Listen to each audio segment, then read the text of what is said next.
Assalamualaikum warahmatullahi wabarakatuh. Waalaikumsalam warahmatullahi wabarakatuh. Selamat bergabung, selamat join di Zoom Wedis ke-16, webinar Ekologi Lingkungan Riset Sharing Series yang ke-16 ini, yang nanti akan dipaparkan oleh Mas Alvin.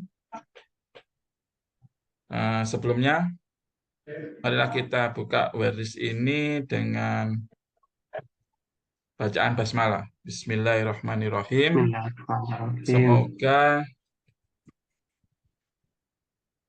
pertemuan sharing series ini bisa menjadi amalan jariah kita bersama. Kemudian karena kita hari ini bertepatan eventnya dengan hari air dan juga menjelang puasa Ramadan, maka saya ucapkan marhaba ya Ramadan, marhaba syahrul syam. Mari kita sambut Ramadan ini dengan penuh berkah dan makfirahnya. Selamat menunaikan ibadah puasa buat teman-teman semuanya. Sucikan hati, mohon maaf lahir dan batin. Semoga segala amal kebaikan kita semua diterima oleh Allah Subhanahu wa taala. Amin. Untuk mempersingkat waktu biar tidak panjang dan lebar, saya persilakan Mas Alvin untuk menyajikan paparannya mengenai remediasi daerah pesisir. Silakan Mas Alvin. Baik, terima kasih Pak Roni atas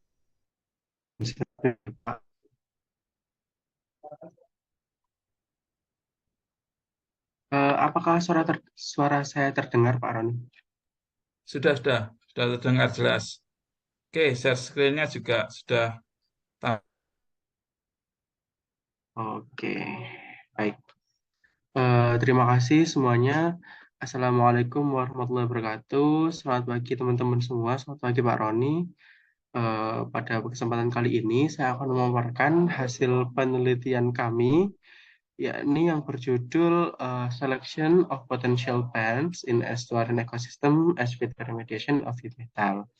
Jadi pada kesempatan kali ini saya akan memaparkan kepada teman-teman sekalian hasil penelitian literatur kami yang bakal mengungkap tentang potensi daripada tumbuhan-tumbuhan yang ada di kawasan muara untuk remediasi logam berat. Baik. Nah, yang seperti yang kita ketahui bersama bahwasanya kawasan estuari atau yang biasa kita kenal dengan kawasan muara itu merupakan suatu ekosistem yang menghubungkan antara air laut dan juga air darat. Nah, karena lokasinya atau ekosistem ini itu menghubungkan antara dua ekosistem yang berbeda, maka dia itu sangat bahaya atau sangat susceptible untuk terjadinya pencemaran, terutama pencemaran air. Nah, oleh karena itu kita perlu melakukan suatu hal untuk menyelamatkan itu sebelum itu semakin tidak terkontrol lagi pencemaran air tersebut. Salah satunya adalah dengan memanfaatkan tumbuhan yang ada di kawasan estuari atau kawasan muara tadi. Karena sejatinya semua tumbuhan itu dapat menyerap polutan, tapi tidak semua tumbuhan itu mampu untuk menyerap dengan kadar yang baik. Gitu. Makanya kita perlu memilah dan memilih tumbuhan mana sih yang memiliki potensi atau tumbuhan mana sih yang mampu untuk menyerap logam berat dengan baik, terutama di kawasan muara. Nah, berbicara tentang tumbuhan yang mampu untuk meremediasi logam berat, kita biasa menyebutnya dengan sebutan hyperakumulator plant atau tumbuhan yang mampu untuk mengabsorpsi polutan dengan konsentrasi yang tinggi seperti itu teman-teman. Nah, dapat dilihat pada gambar yang telah disajikan itu merupakan salah satu contoh mekanisme atau gambaran daripada tanaman itu bagaimana sih tanaman ini itu dalam menyerap logam berat. Yang pertama ada uptake. Jadi tanaman ini menyerap logam berat dari akarnya, kemudian ditranslocate-kan atau disalurkan, kemudian diolah oleh tumbuhan seperti itu. Nah, kalau berbicara mengenai kemampuan tumbuhan dalam mengelola logam berat, itu banyak sekali mekanismenya. Ada rizofiltrasi, terus ada lagi namanya bio rizo fitovolatilisasi dan lain-lain sebagainya. Nah, itu tergantung bagaimana dari jenis tumbuhan tersebut dalam mengelola logam berat karena mereka memiliki mekanisme yang berbeda-beda, memiliki mekanisme yang sendiri-sendiri dalam mengakumulasikan logam berat. Nah, jika dia ya yang bisa dilihat di gambar ini itu yang di kanan itu merupakan salah satu contoh list dari tumbuhan hyperakumulator yang telah diteliti. Baik, selanjutnya. Nah, pada penelitian kali ini, saya dan juga Pak Roni dan juga Bu Neni itu mengambil beberapa penelitian, terutama dari tahun 2016 sampai tahun 2021 yang dia itu mencari potensi dari tumbuhan ini untuk remediasi logam berat berdasarkan beberapa kata kunci. Yang pertama di antaranya fitoremediasi, logam berat, kawasan muara atau estuary ecosystem, dan juga mangrove remediation. Nah, dari collecting data yang kita lakukan, kita ketahui bahwasanya terdapat 51 jenis tumbuhan yang telah diuji kemampuannya untuk meremediasi logam berat yang ada di kawasan muara. Nah, dari sekian banyak logam berat yang ditemukan di kawasan jenis logam berat. Di antaranya ada logam berat timbal, logam berat kadmium, logam berat tembaga, dan juga logam-logam berat yang lain. Nah, jadi selanjutnya yang pertama yakni tumbuhan yang ada di kawasan pantai atau di kawasan marsh itu apa ya? Kayak kayak tanah lapang berpasir gitu yang biasa di pantai. Nah, di sini kami itu membagi jenis-jenis tumbuhan berdasarkan lokasinya, seperti yang ada di gambar yang pertama tadi, yang ini. Nah, nah tumbuhan kan ada beberapa jenis ya teman-teman. Ada yang salt marsh, terus ada mangrove zone, terus terus ada yang di intertidal atau subtidal zone. Nah, yang pertama adalah di kawasan pantai dan juga pasir pantai. Ada beberapa jenis tanaman yang telah tersaji di tabel ini, ada kayak Ipomoea capre, ada Juncus, ada Phragmites, terus ada Tipa, dan juga ada Suaeda, dan juga Sesuvium. Nah, kenapa sih tumbuhan ini itu mampu dalam meremediasi logam berat? Hal ini karena tumbuhan ini itu sebenarnya sudah mengalami adaptasi, teman-teman. Jadi, tumbuhan-tumbuhan tadi itu telah mengalami adaptasi untuk bisa survive dalam hidup di kawasan muara yang tercemar. Nah, dari sekian banyak jenis tanaman yang telah di dilakukan riset, ada beberapa jenis yang banyak dilakukan riset dan mampu atau bisa dikatakan sebagai tumbuhan hyperakumulator. Di antaranya adalah Phragmites australis, terus ada Juncus sp, dan juga ada Sesuvium portulacastrum. Nah, kalau teman-teman lihat di muara atau di kawasan pasir-pasir gitu kan banyak ya teman-teman. Nah, ini kayak Sesuvium ini tuh yang punya daun kecil-kecil, dan juga ada lagi yang namanya Ipomoea capre, itu kayak kangkung yang teman-teman lihat ada bunganya warna ungu, itu biasanya seperti itu. Nah, tumbuhan-tumbuhan tadi itu biasanya bisa bisa dijadikan sebagai bioindikator adanya pencemaran air atau pencemaran di kawasan estuari. Gitu. Selanjutnya adalah tentang mangrove vegetation atau tumbuhan mangrove yang biasa dijadikan sebagai fitoremediasi. Ada beberapa jenis tumbuhan, di antaranya ada Avicennia, ada Soneratia, ada Rhizopora. Nah, sebenarnya kalau fitoremediasi mangrove itu merupakan penelitian yang paling banyak ditemui atau paling banyak dilakukan, terutama di Indonesia, karena Indonesia sendiri itu memiliki kurang lebih sekitar 50 jenis, berapa jenis ya? Sekitar ada 30-an jenis mangrove gitu, teman-teman. Kayak ada 34 spesies. Nah, yang tersebar dari Sabang sampai Merauke lah. Terus Indonesia juga memiliki sekitar 3,2 juta lahan hutan mangrove dan merupakan salah satu yang terbesar di dunia. Oleh karena itu, di Indonesia sendiri, penelitian fitoremediasi tentang mangrove itu banyak sekali dilakukan.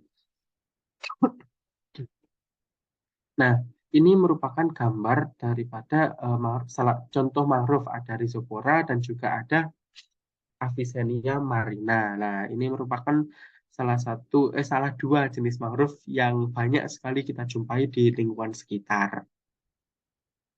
Sama seperti yang tanaman sebelumnya, jadi mangrove ini itu telah mengalami adaptasi yang sedemikian rupa sehingga dia itu mampu untuk dijadikan sebagai agen atau alat untuk remediasi logam berat yang ada di lingkungan. Tapi selain itu, mangrove juga berperan sebagai penyerapan karbon, terus juga untuk menghalang ombak dan juga air erosi, dan juga sebagai habitat atau tempat untuk mencari makan bagi organisme yang lain seperti ikan, terus ada apa itu kepiting dan juga organisme-organisme yang lain, itu teman-teman.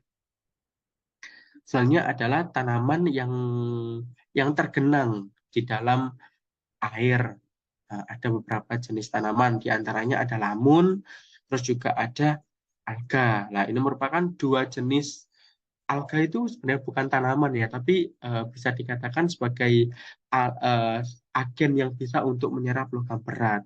Nah, untuk jenis lamun sendiri di Indonesia itu terdapat sekitar 14 jenis lamun dari ada 30-an di seluruh dunia. Nah, itu membuktikan kalau di Indonesia itu merupakan salah satu negara dengan diversitas lamun tertinggi di dunia. Oleh karena itu, perlu kita untuk menjaga eh, keanekaragaman tersebut karena beberapa penelitian itu telah mengatakan atau menunjukkan kalau banyak dari kawasan hutan lamun atau padang lamun itu yang mengalami degradasi.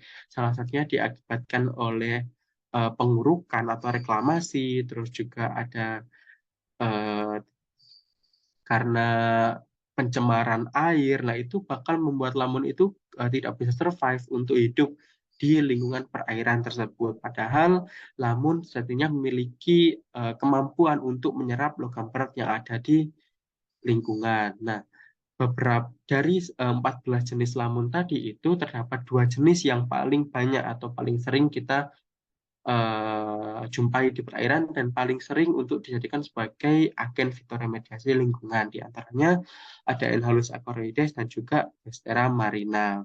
Adapun dari pembagian tadi itu teman-teman, nah dari ketiga lokasi tadi di kawasan habitatnya si lamun itu logam beratnya itu paling banyak, yakni sekitar 25 atau hampir semua logam berat yang ditemukan di penelitian ini itu berada di kawasan ekosistemnya si lamun atau berada di paling pinggir atau paling berbatasan dengan laut. Oleh karena itu lamun dan juga alga itu paling terdampak oleh adanya pencemaran air. Nah, pada kesempatan kali ini bertepatan dengan Hari Air, sepatutnya kita sadar kalau perairan kita itu mempunyai banyak sekali keanekaragamannya, baik itu tumbuhannya, kemudian ada alganya, dan juga organisme-organisme yang lain. Oleh karena itu, kita patut mengendalikan adanya pencemaran air dengan cara apa? Dengan cara mengolah sebelum membuang, gitu. Terutama untuk industri-industri, baik itu industri skala besar maupun skala UMKM. Nah, ini merupakan salah satu contoh apa yang bisa kita apa sih? Salah satu konsep teman-teman, konsep untuk mengatasi pencemaran yang ada di lautan, yakni dengan menggunakan tetrapod. Apa sih tetrapod? Yang kita ketahui kan tetrapod kan bentuknya kayak gini ya, kayak segitiga ini. Nah, yang biasa dijadikan sebagai agen penghalang ombak. Nah, itu bisa kita modifikasi dengan mengasih atau menambahkan mangrove di sininya, di dalamnya, seperti gambar ini. Nah, dari desain ini diharapkan selain tetrapod itu berfungsi sebagai penghalang ombak, dia itu juga sebagai agen fitoremediasi karena ada mangrove di situ. Nah, sebenarnya desain ini itu telah dikeluarkan atau telah diciptakan sebelumnya oleh Wang pada tahun 2016. Nah, yang menciptakan desain ini tetrapod sebagai agen penghalang ombak. Tapi di sini kita mengartikannya sebagai fitoremediasi kawasan muara gitu, teman-teman. Nah, di akhir uh, diskusi ini, kesimpulannya adalah bahwa environment atau lingkungan kita saat ini itu telah banyak sekali pencemaran, terutama pencemaran air. Nah, setelah kita melakukan analisis data, ditemukan bahwa 51 jenis tumbuhan itu telah terbukti memiliki kemampuan untuk remediasi logam berat di kawasan muara. Lebih lanjut, temuan dari penelitian ini juga mengidentifikasi sekitar 25 jenis logam berat itu ditemukan di kawasan muara. Oleh karena itu, perlu adanya langkah untuk menanggulangi tersebut sebelum masalah pencemaran ini itu semakin besar dan juga membahayakan ekosistem di lingkungan kita. Baik, kiranya sekian presentasi dari saya. Apabila teman-teman ada yang ingin didiskusikan, dipersilahkan. Saya kembalikan ke Pak Roni. Terima kasih, Pak Roni. Oke, terima kasih Mas Alvin atas paparannya. Sangat menarik. Ini terkait fitur remediasi di estuari di Muara. Eh, karena waktunya masih memungkinkan, saya buka diskusi ini. Silakan teman-teman yang ada di sini, Mbak Vidya, Mbak Adel, Mbak Arini, Mbak Farhani, Mbak Ulia, atau Mas Fadil untuk bisa bertanya langsung.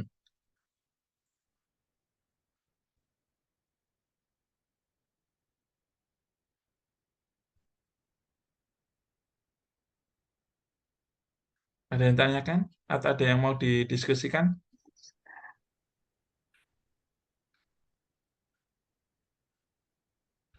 Eh, kayaknya cukup menarik, Saya tetapi ingin menambahi ya, Pak, belum yang ada belum yang saya. tanya, Mas Alvin. Silakan kalau Ya, mau nambahi. ya, tadi ada yang sedikit terlupakan dari penjelasan saya. Saya hanya ingin sharing-sharing aja sih, Pak, tentang fun fact atau fakta-fakta gitu yang dari tumbuhan-tumbuhan yang kita temukan di kawasan muara yang berpotensi untuk fitoremediasi logam berat. Nah, yang pertama adalah mangrove. Nah, seperti yang telah saya Mm-mm. jelaskan tadi bahwa di Indonesia itu kan ada sekitar 34 spesies ya, Pak, Mm-mm. dari 3,2 juta hektar. Nah, saat ini pemanfaatan dari mangrove itu banyak sekali. Di antaranya adalah sebagai eh, obat tradisional gitu, Pak. Ada kan salah satu jenis mangrove seperti Rhizopora itu bisa digunakan sebagai obat luka dan diare. Terus juga ada beberapa mangrove itu yang digunakan sebagai teh atau bahan pangan gitu. Nah, hal ini menunjukkan kalau mangrove itu eh, semakin lama itu semakin banyak menyerap dan ditakutkan akan mempengaruhi kemampuan dia dalam itu tadi, Pak. Kayak misal kan tumbuhan kan menyerap logam berat yang ada di lingkungan. Nah, ditakutkan kalau pencemaran air ini semakin bahaya, maka tadi itu akan menyerap logam berat yang ada di lingkungan dan juga akan mentranslokasikan atau memindahkannya ke buah, misal ke bunga yang biasa kita manfaatkan oleh karena. Jadi kan bahaya ya teman-teman kalau mangrove kita itu tercemar gitu. Takutnya bakal terjadi rantai perpindahan logam berat dari lingkungan ke manusia atau ke makhluk-makhluk yang lain. Begitupun dengan alga. Seperti yang kita ketahui saat ini kan pemanfaatan alga bisa dikatakan sangat banyak, seperti dijadikan sebagai kolagen untuk bahan makanan, terus juga eh, kalau di Korea itu ada gim, di Jepang ada nori dan spirulina dan lain-lain. Nah, itu kan akan bahaya kalau alganya itu tercemar dan akan dimakan oleh manusia. Seperti itu, teman-teman. Oh, ini ada pertanyaan. Ya, Langsung ada saya pertanyaan bacakan. dari Mbak Adelia. Silakan Mas Alvin. Ini tanyanya gini. Permisi Kak Alvin, saya izin bertanya, apakah ada ciri-ciri yang spesifik atau morfologi yang khusus dari tumbuhan hiperakumulator yang bisa dijadikan sebagai agen fitoremediasi logam berat? Silakan Mas Alvin. Oke, terima kasih. Ada pertanyaan yang sangat bagus. Adakah ciri-ciri dari tumbuhan yang bisa dikatakan yaitu sebagai hiperakumulator plant gitu ya, Mbak Delia? Nah, menurut pengetahuan saya, kalau ciri-ciri khusus dari morfologinya itu tidak ada. Jadi kita harus meneliti.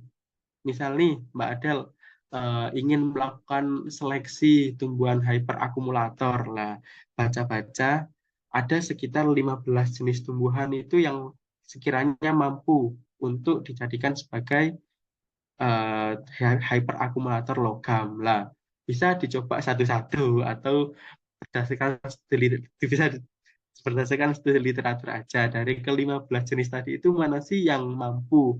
Nah, untuk mengetahui yang mampu itu bisa dihitung tadi yang di presentasi di PowerPoint yang pertama di slide berapa tadi itu sepertinya sudah ada. Kalau dia itu bisa dihitung dengan efektivitas, terus juga ada daya penyerapan yang lebih dari satu. Nah, lebih dari satu itu lebih dari satu itu maksudnya tumbuhan ini tuh mampu untuk mentranslokasikan dari akar ke bagian-bagian yang lain. Jadi tidak hanya di akar seperti itu. Karena kebanyakan tumbuhan itu mampu mengambil atau meremove polutan yang ada di lingkungan itu baru disimpan di akarnya. Sedangkan kalau hyperakumulator itu selain disimpan di akar, dia itu juga bisa ditranslokasikan di bagian-bagian tumbuhan yang lain. Lah, itu ciri-ciri utama dari tumbuhan hyperakumulator. Tuh, seperti itu, Mbak Adel. Kiranya ada yang perlu didiskusikan lagi kah? Ya, makasih Mas Alvin. Begitu penjelasan dari Mas Alvin, Mbak Adel terkait hiperakumulator. Ini ada dari Mbak Vidya. Pertanyaannya, selamat pagi Pak Ronis, Mas Alvin dan kawan semua. Mohon izin bertanya. Dari pertanyaan tambahan dari Mas Alvin yang baru saya saja disampaikan, apakah betul tumbuhan yang sudah menjadi media fitoremediasi tidak bisa dipergunakan kembali dan pasti ada penanganan lebih lanjut agar logam tidak sampai kembali dikonsumsi oleh makhluk hidup lainnya. Nah, itu aja. Silakan, Oke, eh, Mas Alvin. baik. Terima kasih Pak Roni. Terima kasih Mbak Vidya atas pertanyaan yang sangat bagus ini. Apakah betul tumbuhan jika digunakan sebagai fitoremediasi itu tidak bisa digunakan kembali? Nah, jawabannya adalah beberapa jenis tumbuhan atau masing-masing spesies dari tumbuhan itu memiliki mekanisme yang berbeda-beda dalam meremediasi logam berat. Ada yang disimpan di akarnya saja, ada yang ditranslokasikan ke bagian yang lain, misalnya di daun, di batang, dan juga di buah. Ada juga yang selain disimpan di akar, ditranslokasikan ke bagian tubuh yang lain dan diolah untuk eh, untuk metabolisme tumbuhan. Ada juga yang keempat. Tadi yang pertama kan disimpan di akar, yang kedua ditranslokasikan ke bagian tubuh yang lain, yang ketiga ditranslokasikan dan dimanfaatkan untuk metabolisme. Yang keempat ada dimanfaatkan untuk metabolisme, logam berat tadi itu bisa diubah menjadi suatu enzim khusus dan dikeluarkan atau yang kita kenal dengan fitovolatilisasi. Jadi diubah menjadi volatil dan dikeluarkan melalui stomata atau lain-lain gitu. Nah, jadi tergantung tumbuhan apa yang digunakan tadi. Makanya perlu ada riset-riset ke depan untuk meneliti lebih jauh dan lebih spesifik si tumbuhan ini itu bagaimana sih dalam mentranslokasikan logam berat itu, apakah hanya disimpan, apakah hanya ditranslokasikan, atau bisa dikeluarkan. Itu pasti ada penanganan lebih lanjut agar logam tidak kembali dikonsumsi oleh makhluk hidup yang lain. Nah, kalau dari apa namanya, kalau Mas peraturan Alvin, ya, mungkin cukup itu. Jadi intinya tergantung jenis tumbuhannya oh terhadap ya, pencemarnya. Jadi itu aja mungkin buat Mbak.